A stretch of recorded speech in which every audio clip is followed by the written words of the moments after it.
Prince William recently became the sole owner of an estate so secret that most royal historians did not even know it existed until early 2026. And the way Queen Camilla and her son, Tom Parker Bowles, discovered its existence has triggered a wave of fury inside palace walls that senior staff describe as unlike anything witnessed in a generation. That is not an exaggeration constructed for headline intrigue. That assessment comes directly from court officials who were present in the rooms when the sealed legal documents were unsealed. When you analyze what was transferred, what Queen Elizabeth II spent decades quietly arranging, and what Camilla's side of the family had been scheming to construct with those exact same lands, the entire dynamic reveals itself not as a routine inheritance, but as an extraordinary constitutional chess match where the late sovereign delivered her decisive move from beyond the grave. To understand the full magnitude of this royal confrontation, the story must begin in 1944. World War II was raging across Europe. The British nation faced existential uncertainty, and King George VI quietly purchased a sprawling sanctuary tucked deep within the Chiltern Hills, straddling the border between Oxfordshire and Buckinghamshire. It was named the Cedar Estate. From the exact moment of its acquisition, it was legally engineered to vanish. It was given no public land registry entry, no media mention, and no formal ceremonial acknowledgement. For over 8 decades, the Cedar Estate lived only in the guarded conversations of private secretaries and royal trustees, a shadow sanctuary protected by absolute silence. Why would the British monarchy maintain a secret estate for 80 years? The answer was revealed in private briefing notes shared with senior royal correspondents on February 3, 2026. What those documents cataloged left veteran historians astonished. The Cedar Estate houses a private stone chapel with an engraved memorial vault listing royal family members who served in military conflicts, climate-controlled archival chambers containing 186 oak chests filled with sensitive wartime correspondence, 72 undisclosed royal portraits, including unseen oil paintings of King George VI and Princess Margaret, and most remarkable of all, 14 original, sealed audio recordings featuring Queen Elizabeth II in unscripted private consultations with Winston Churchill, Nelson Mandela, Ronald Reagan, and Charles de Gaulle. One senior archivist characterized the repository not as a mere collection of antiques, but as the raw, unfiltered moral architecture of royal memory. Between 2017 and 2021, Prince William spent numerous private weekends at the Cedar Estate. He did not visit as a guest or a tourist. He walked the cedar groves alongside his grandmother, cataloged naval dispatches, reviewed wartime diaries, and personally repaired humidity regulators inside the vault. Queen Elizabeth noted this quiet devotion in a handwritten entry added to the estate's covenant trust. He will inherit more than the crown. He will inherit the silence that preserved it. The legal mechanism behind this transfer was meticulously fortified. The Cedar Estate does not belong to the Crown Estate, nor does it fall under the Duchy of Cornwall. Instead, it was bound to a private covenant trust created in 2020 under Charter Seal 0142, witnessed by the Queen's personal solicitor, a constitutional advisor, and a senior archivist. The trust carried a delayed activation clause that triggered only after 2 events: the conclusion of her state funeral and the formal public recognition of Prince William as heir to institutional responsibility. On February 3, 2026, the official confirmation was issued. Under the terms of the sealed covenant trust executed by Her late Majesty Queen Elizabeth II in 2020, the property known as the Cedar Estate shall pass in full and exclusive guardianship to His Royal Highness, the Prince of Wales, effective immediately. This irreversible transfer delivered a crushing blow to Queen Camilla and Tom Parker Bowles. For years, Camilla and her son had been maneuvering to bring the Cedar Estate under their direct influence. Beginning in late 2024, Camilla lobbied internally for a project she called the Windsor Cultural Legacy Center, an initiative promising gourmet culinary retreats, literary salons highlighting female royal narratives, and small private tours through the ancient groves. Beneath the surface, Tom Parker Bowles saw a lucrative commercial venture. Private memos show he had drafted blueprints for a Michelin-starred tasting restaurant inside the historical hunting lodge, an artisanal food line called Royal Wild, featuring cedar-aged cheeses, estate honey, and Highland wines, alongside exclusive private suppers for international elite clientele. In October 2025, Tom Parker Bowles' legal representatives explored reclassifying portions of the estate under public heritage law, arguing its wartime history justified cultural protection. Had that reclassification succeeded, it would have weakened William's exclusive ownership and opened the door for shared commercial management. In November 2025, Camilla hosted a discreet private reception near Henley-on-Thames for heritage donors and culinary investors, a trial balloon for a public-private model that would allow her foundation to exert joint control. Prince William firmly declined to attend, remaining steadfastly aligned with Queen Elizabeth's vision. Weeks later, William activated the Covenant Trust, terminating their commercial ambitions permanently. The battle over the Cedar Estate was only the beginning. On January 31st, 2026, the UK Land Registry was updated to reflect the transfer of Northacre Hall, a 200-acre estate situated across the rolling landscapes of Wiltshire and Berkshire. Historically used as a discreet sanctuary for sensitive diplomatic summits during Elizabeth's reign, the property possesses immense agricultural value, historical prestige, and valuable licensing rights. Documents dated September 8, 2022, just weeks before the Queen's passing, revealed that she had formally reclassified Northanger Hall from a shared Crown asset into a personal sovereign holding, allowing her to pass it privately through her personal will rather than through parliamentary protocol. In Appendix R3 of her codicil, Queen Elizabeth wrote, "Let Northacre remain with the child who bears the burden of our future. Let it be not merely shelter, but sanctuary." Executed in complete secrecy, and witnessed only by Lady Sarah Chatto and legal advisor Sir Alistair Denholm, the bequest bypassed both King Charles and Princess Anne. Yet, by 2023, Camilla and Tom Parker Bowles had quietly lobbied to absorb Northanger Hall into a commercial culinary venture.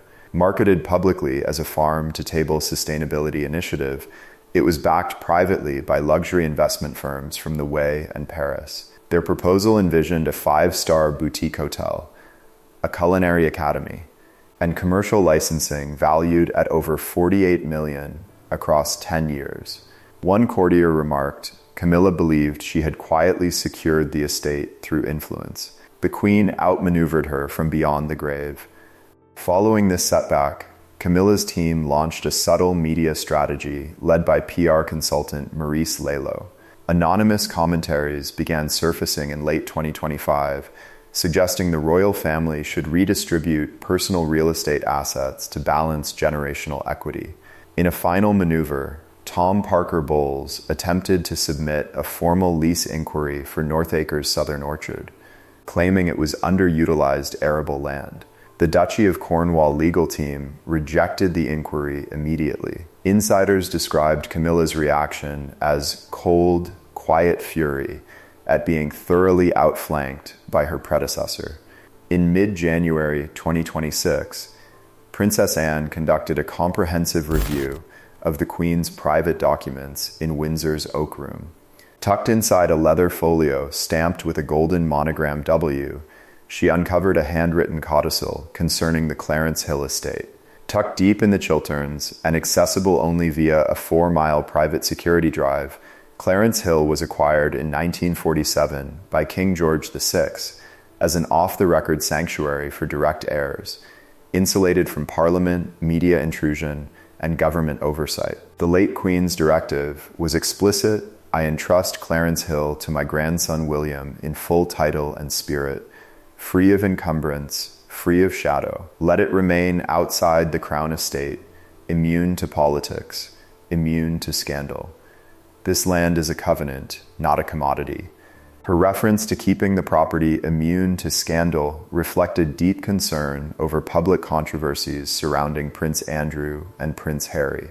She intended Clarence Hill to serve as an unblemished moral anchor for William and Catherine. When Camilla discovered the codicil on January 20th, she immediately convened her legal team at Highgrove alongside Tom Parker Bowles, who had recently suffered a setback after a publishing contract collapsed over unauthorized commercial use of the royal crest.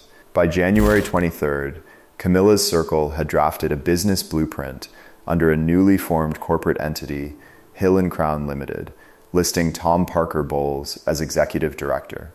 The plan sought to convert Clarence Hill into a luxury commercial destination focused on high-end hospitality and eco-branding. However, the legal transfer to the Duchy of Cornwall Trust was already legally binding. On January 28th, an internal whistleblower forwarded the Hill & Crown pitch deck to the Lord Chancellor's office, exposing the plan to commercialize a private royal legacy. When Prince William confronted Camilla during a private gathering at Windsor, his statement was brief. Clarence Hill does not exist to be bottled, branded, or sold. It is the last sanctuary of my grandmother's soul, and I will protect it as I protect my wife and children. Camilla departed immediately. Hill & Crown Limited was dissolved within 48 hours, and Tom Parker Bowles withdrew from upcoming public appearances. King Charles, choosing not to intervene directly, remarked to Princess Anne, "Elizabeth always knew who would hold the crown, not just wear it." Shortly after, a fourth dispute arose regarding Greystone Downs, a protected 400-acre estate of ancient woodland featuring a 1578 Tudor hunting lodge and a 17th-century stone chapel. Queen Elizabeth had spent 4 decades preserving Greystone Downs as a sanctuary of quiet dignity. Valued at $80 million, the estate became Camilla and Tom's most ambitious commercial objective. Internal documents revealed plans for 5,000-a-night eco-lodges, farm-to-table dining experiences hosted by Tom Parker Bowles, and an exclusive membership club for international elites. A Luxembourg-based holding company, Stag Crown Hospitality Limited, had already been registered 3 weeks prior to the public disclosure of the Queen's will. Their blueprints included converting the historic chapel into a luxury spa and turning the vintage stables into a vineyard retreat. When Princess Anne intercepted communication between Camilla's legal counsel and a member of the House of Lords, she alerted Prince William, observing, "She's not challenging the crown.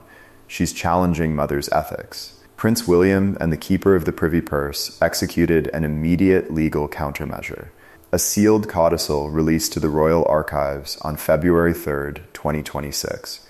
Written by Queen Elizabeth in 2021, explicitly prohibited any commercial conversion or brand exploitation of Greystone Downs without the express written consent of Prince William. Upon reading the document, Camilla reportedly remarked, "Even in death, she leaves me caged." On February 5th, Prince William, Catherine, and their 3 children visited Greystone Downs publicly, signaling their commitment to preserving the land intact. The pattern repeated at the Greenheath estate, a 500-acre tract of protected woodland bordering an ancient Roman road. Unknown to Camilla, Greenheath was tied to a $37 million private conservation trust accumulated over decades under Queen Elizabeth's personal direction. Assuming Greenheath was merely unallocated hunting land, Camilla and Tom had drafted plans for an international wellness retreat and luxury spa. On January 30th, 2026, Princess Anne, representing the Crown Trust Authority, finalized the legal transfer to Prince William, backdated to December 2025. To ensure absolute clarity, a private audio recording made by Queen Elizabeth was delivered to Clarence House, in which she stated her explicit wish for Greenheath to operate strictly as an environmental education center and children's sanctuary under the patronage of William and Catherine. Confronted with the recording, Camilla briefly considered challenging Elizabeth's mental capacity at the time the deed was drafted. However, King Charles issued a stern warning that any attempt to contest his mother's intent would be treated as an act of hostility against the memory of the crown. On February 3rd, Prince William formally signed the charter establishing the Greenheath Royal Future Trust, securing the land permanently against commercial exploitation.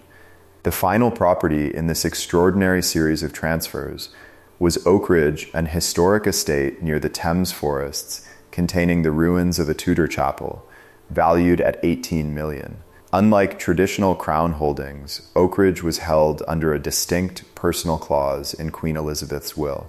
The formal transfer documents were presented to Prime Minister Harriet Shawcross on February 3rd, confirming Prince William as the sole owner. To prevent legal challenges, Queen Elizabeth had incorporated an anticipatory obstruction clause within her private will, which automatically invalidated any legal claim against Oakridge brought by individuals outside the direct Windsor bloodline or those who had married into the family after 2010. When this final clause was read to the royal family in the Green Drawing Room, the legal absolute left no room for dispute. Prince William, Catherine, and their children toured Oakridge that evening. Standing near the chapel ruins, Prince George asked his father if the land would remain theirs forever. Prince William replied, "As long as we protect it." A final letter delivered by the late Queen's solicitor contained her concluding words on the matter. "If ever this estate is challenged, let it be known Oakridge belongs not to power, but to patience. Let the one who bore the weight of the crown's future carry it forward through these meticulously structured legal instruments." Queen Elizabeth II erected an unassailable fortress around her grandson. She anticipated the commercial ambitions, the legal loopholes, and the court maneuvering years before they materialized. She chose Prince William not out of simple favoritism, but because he demonstrated the quiet discipline of true stewardship cataloging wartime records, respecting historical legacy, and valuing duty over commercial gain. Every commercial strategy, every corporate blueprint, and every back-channel campaign was systematically neutralized by the foresight of a monarch who devoted her entire life to protecting the integrity of the crown.